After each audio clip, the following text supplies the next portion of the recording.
Are you aware that there's been a revolution happening in education concerning reshaping school spaces?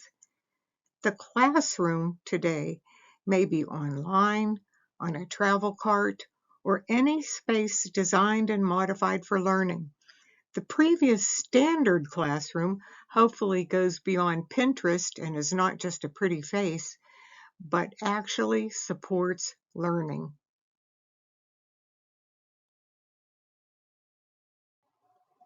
Let's look at the necessary basics from the Danielson framework. First and foremost is safety. Many safety issues just involve common sense, like the electrical cords positioned where students cannot trip on them, clutter-free walkways and clear paths for traffic flow, and training students in the proper procedure for handling potentially dangerous materials. Accessibility is important too. Students should be assured easy access to materials and supplies within reach and without obstruction to movement or viewing. Students are positioned appropriately for the purpose of the lesson. Accessibility for disabled students is handled as well.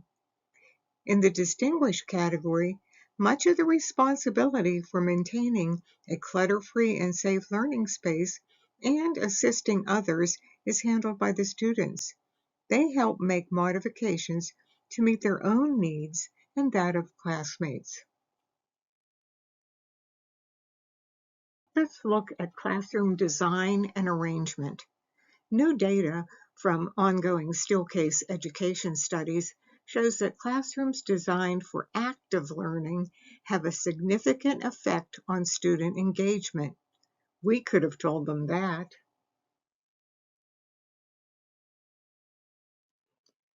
The arrangement of the room should support the learning activities. Movable furniture offers the most flexible arrangements for aligning to goals and various learning activities. For whole group, direct instruction, face forward. For collaboration, pair share, turn to neighbor, and small group table arrangement, there should be spaces to create, to showcase learning, and quiet spaces.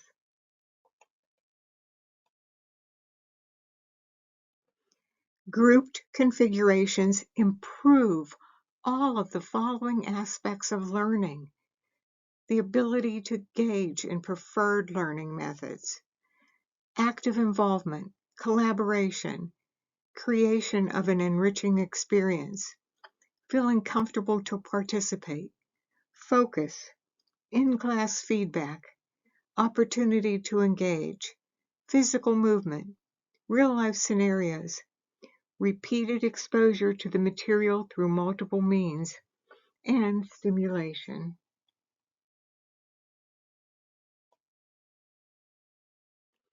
The arrangement varies, of course, with the age of the students. In early childhood and primary classrooms, rug space, centers, and reading corners may structure class activity, while with older students, the position of chairs and desks can facilitate or inhibit rich discussion. Before we go on, here are a few more guidelines for room arrangement. Room dividers should be low so that all areas are visible to you. Areas that invite group work should not be next to quiet areas where students read or study independently. Art or other messy areas are best located near a sink. The teacher should always be able to make eye contact with all students. Whether your district is in an area with unlimited or limited resources, both the teacher and students should skillfully and purposefully make use of all that is available. The type of physical classroom environment that the teacher creates can either increase or decrease the student's ability to learn and feel comfortable. When setting up your classroom, the goal is to support and showcase learning while giving the students a sense of pride and belonging. All this can be accomplished in a visually appealing way.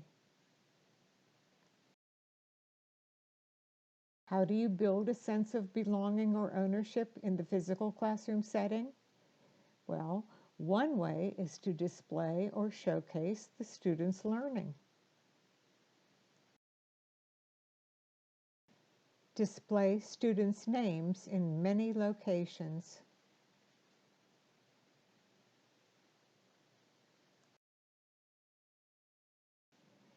Display students' photos. This can be done at any age level.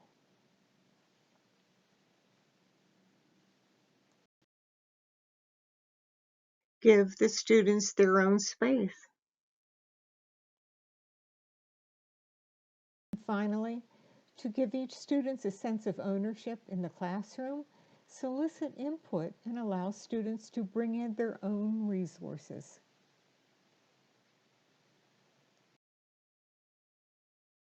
Now, I would like to suggest to you a really great book concerning physical environment in the classroom. It's called The Space, A Guide for Educators, and it's a great one if you're interested in using learning spaces to support and drive brain-friendly learning. There are some practical design tips for hacking learning spaces on a realistic budget. Included in this book are ideas on how learning spaces can support collaboration, creation, showcasing learning, and meeting a learner's need for quiet.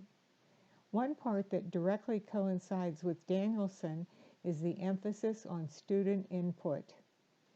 And with each learning area that you design, it is suggested that a routine and procedure for using it is also implemented.